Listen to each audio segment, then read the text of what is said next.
د هغوی 12-13 سال د حکومت وشله او دا بایپاس چې په دې باندې منګه د ټوپۍ نه واخلې تر غازي پورې د توربېلې په حدودو کې د بروتې په حدودو کې چې کپنۍ کوم روډ کړی دی هغه شوی دی او دا روډ د ایم پی په حکومت کې شوی او دا د کله نه خراب دی او ټول خلک پې چغې وایي موږ پې ویډیوګانې دې نه مخکې هم کړي دي خو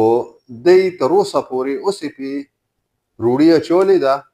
هغه څه ګزاره چې کېده نو هغې هم خرابه کړې ده خارې دي دوړې دي ګټې دي د خلکو ګاډي تباه کوي او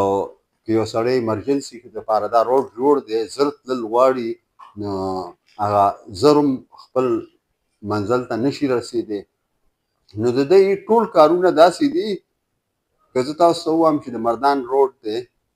نو هغه هم د څو 4-5 کالو نه شروع دی خو هغه مکمل نشه او قرضې دی د 80-85 ارب نه 1300 ارب ته قرضه وخېجوله د صوبې او ترقیاتي کارونه نه دي